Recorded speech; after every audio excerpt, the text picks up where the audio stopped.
হযরত আদম আলাইহিস সালাম আল্লাহর নির্দেশে এই সর্বপ্রথম এই বাইতুল্লাহ নির্মাণ করেন। সুবহানাল্লাহ। উদাইনাস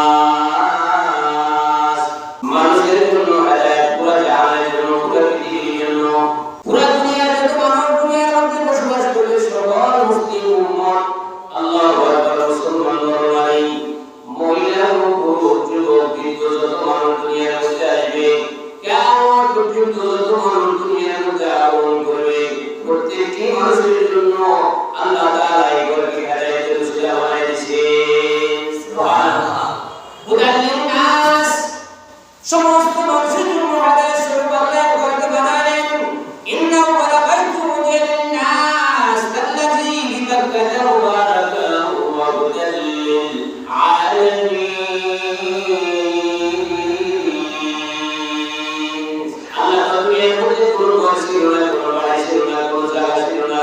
আল্লাহু আকবার। এই ঘরটা আমি আল্লাহ প্রথম নির্মাণ করেছি, এই ঘরটি হলো আমার ঘর, আমার বাইতুল্লাহ। আদম আলাইহিস সালাম আল্লাহর নির্দেশে দুনিয়ার মধ্যে এই ঘর সর্বপ্রথম নির্মাণ করেন।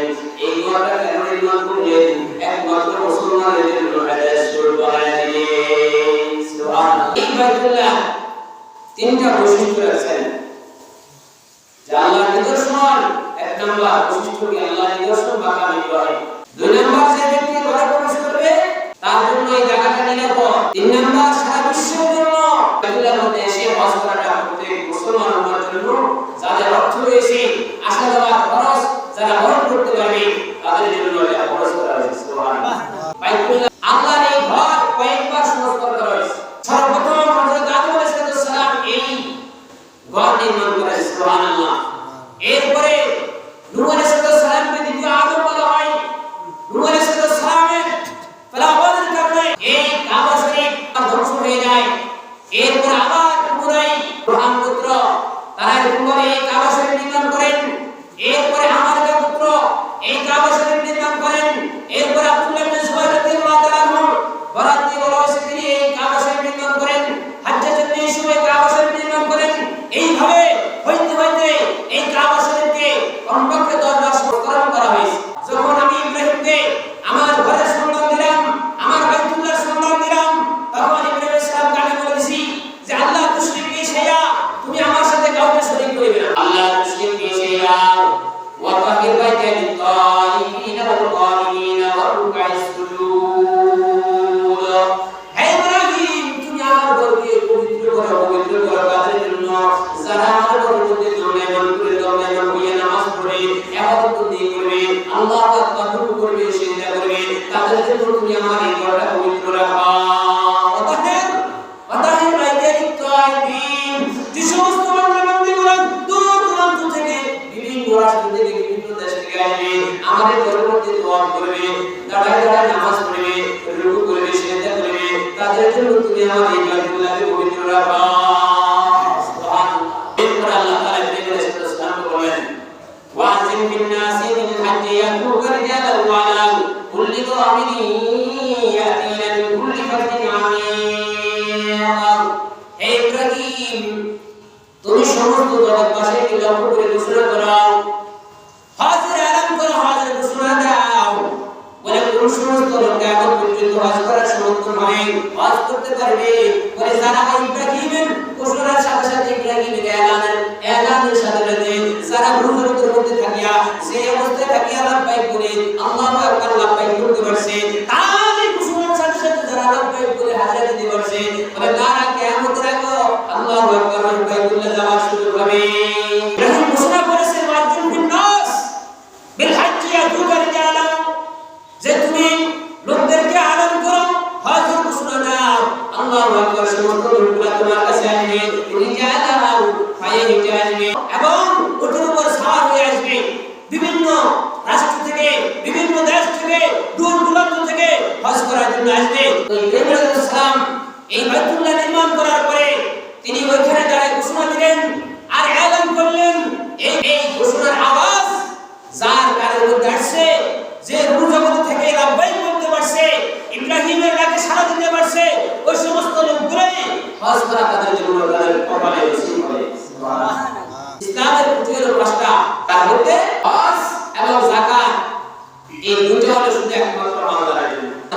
আছে, যাদের সামর্থ্য আছে তাদের জন্য এই যাকাত, তার মালের যাকাত দিবে। যাকাতের কারণে তার মাল কি হবে? পবিত্র হবে। আর যাকাত দিবে না, তার মাল অপবিত্র থাকবে। আর অপবিত্রের কারণে একদিন আগুন লেগে সব সারকার হয়ে যাবে। আসরের মাঠে তার মাল সাফ হয়ে তাকে ধ্বংস করবে। যাওয়ার খরচ, ওই অর্থ যার কাছে আছে, ওই পরিমাণ অর্থ, ওই পরিমাণ টাকা যার কাছে আছে, তার উপর হজ করা খরচ। বিশ্বনবী বলেন তার কোনো ওজন নাই, তার কোনো অসুস্থতা নাই, কোনো জালিম বাদশা প্রতিবন্ধক হয়ে দাঁড়ায় নাই, কিন্তু এরপরও তার সুযোগ ছিল, সে হজ করতে পারে নাই, মৃত্যুবরণ করেছে।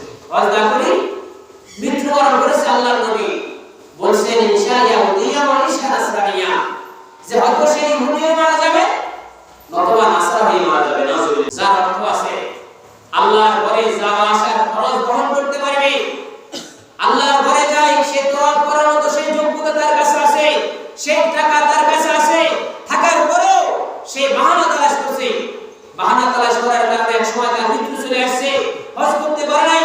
আল্লাহ রাসূল বলেন সে হয়তো ইহুদি হয়ে মারা যাবে অথবা নাসারা হয়ে মারা যাবে। নাউজুবিল্লাহ। আর হজ করার জন্য প্রস্তুতি নিতে হবে, আপনি পাসপোর্ট করতে হবে, আপনি ভিসা লাগাতে হবে, আপনি মেডিকেল করতে হবে। আপনার প্রস্তুতি যতটুকু সম্ভব আপনি প্রস্তুতি করবেন। এর ভিতরে যদি আপনি মারা যান, আল্লাহর আদালতের সামনে আল্লাহকে জবাব দিতে পারবেন যে আল্লাহ আমি আমার প্রস্তুতি নিছি, সময় হয় নাই, আল্লাহ হায়াত কুলাই নাই, হায়াত শেষ হয়ে গেছে, আজরাইল এসে গেছে, আমার রূহ কবজ হয়ে গেছে, তো মালিক আমি তো চেষ্টা করেছি। কিন্তু আপনি পাসপোর্ট করেন নাই, মেডিকেল করেন নাই, ভিসা লাগান নাই, এমনি হুজুর আমাকে দোয়া করেন আমি হজ করব, ভাই আমার জন্য দোয়া করেন হজ করব, কি হজ করা যাবে? আপনি চেষ্টা করতে হবে। আর কাজ হলো তিনটা: দোয়া করা, নিয়ত করা, চেষ্টা করা। আল্লাহ রাসূল বিশ্বনবী বলেন মান হাজ্জা লিল্লাহি ফালাম ইয়ারবাস ওয়ালাম ইয়াফসুক রাজা কায়াউমি ওয়ালাদাতু উম্মু। আল্লাহ রাসূল বিশ্বনবী বলেন যে ব্যক্তি আল্লাহর জন্য হজ করবে, কার জন্য? আমরা তো এখন অর্থ আছে হজ করি মানুষকে দেখানোর জন্য, আমাকে হাজী বলবে, ওমরা হজ করলে আমি হাজী হয়ে যাই, এই জন্য আমার জন্য আমি হজ করতেছি। এই হজ আমার জান্নাতে যাওয়ার কি হবে না, উসিলা হবে না, এই হজ আমাকে ধ্বংস করবে। আল্লাহ রাসূল বলেন যে ব্যক্তি আল্লাহর সন্তুষ্টির জন্য হজ করবে, জান্নাতে মেহমান হওয়ার জন্য হজ করবে, জাহান্নাম থেকে মুক্তির উসিলার জন্য হজ করবে। আর হজে যাইয়া কি করবে না, কোনো বেহুদা কথা বলবে না, অশ্লীল কথা বলবে না, কোনো বেহুদা কাজ করবে না, অশ্লীল কোনো কাজ করবে না। আল্লাহ রাসূল বলেন রাজা কায়াউমি ওয়ালাদাতু উম্মুহু, যে বাচ্চা দুনিয়াতে আজকে ভূমিষ্ঠ হয়ে আসছে ওই বাচ্চার কোনো গুনাহ আছে নাকি? বলেন গুনাহ আছে? নাই। বলে যে ব্যক্তি আল্লাহর সন্তুষ্টির জন্য হজ করবে, আল্লাহর রিযামতের জন্য হজ করবে, বলে সে হজ থেকে বাড়ি থেকে প্রত্যাবর্তন করবে এমন ভাবে যেমন তার মা তাকে ভূমিষ্ঠ করেছে। সুবহানাল্লাহ। তার কোনো গুনাহ নাই, আল্লাহ তাআলা তার সমস্ত গুনাহগুলো ক্ষমা করে দিবেন। সুবহানাল্লাহ। হজ করলে তিনটা লাভ। এক নাম্বার গুনাহ মাফ হয়। এই যে হজরে আসওয়াদকে চুমা দেওয়া হয়, এই হজরে আসওয়াদ কালো পাথর, হ্যাঁ, এই পাথরটা কি ছিল? সাদা ছিল।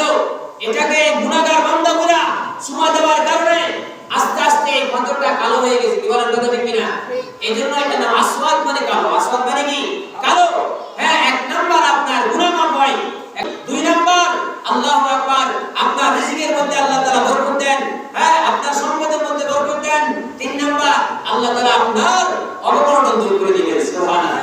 এজন্য আমরা যাদের অর্থ আছে আমরা হজ করার জন্য চেষ্টা করি।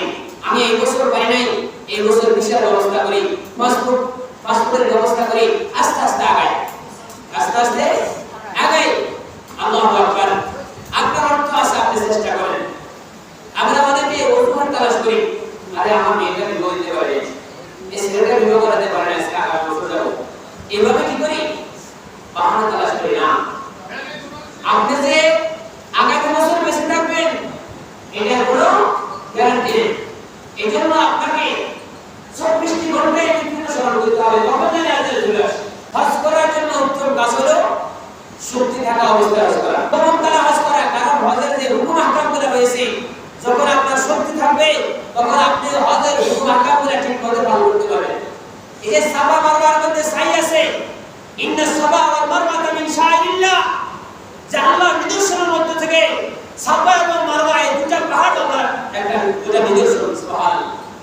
এই দুটা কি নিদর্শন, এই দুটার মধ্যে আপনি সাই করবেন, 7 বার উঠ দিতে হবে, চক্কর লাগাতে হবে। এই ঝোঁক দেওয়া আপনি যখন আপনার শক্তি থাকবে তখন আপনি পারবেন।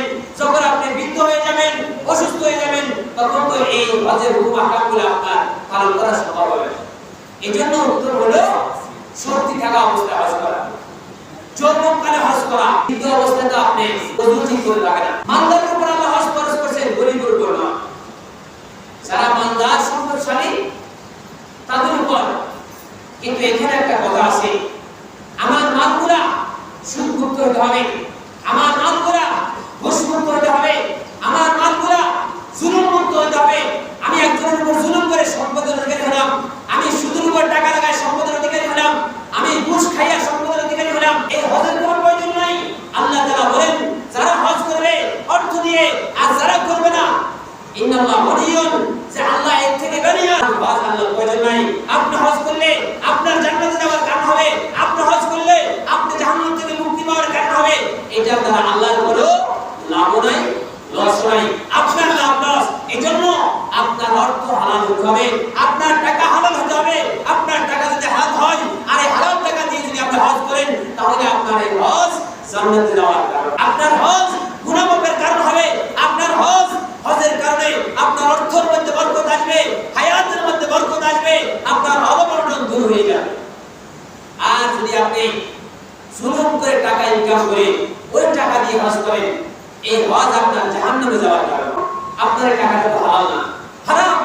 আর আল্লাহ রাসূল বিশ্বনবীর হাদিস আছে, লা ইয়াদখুলুল জান্নাতা জাসাদুন মুজিয়া বিল হারাম, হারাম ভক্ষণকারী শরীর কখনো জান্নাতে প্রবেশ করবে না। অতএব আপনাকে হালাল অর্থ দিয়ে হজ করতে হবে, হালাল অর্থ আল্লাহর রাস্তায় দান সদকা করতে হবে।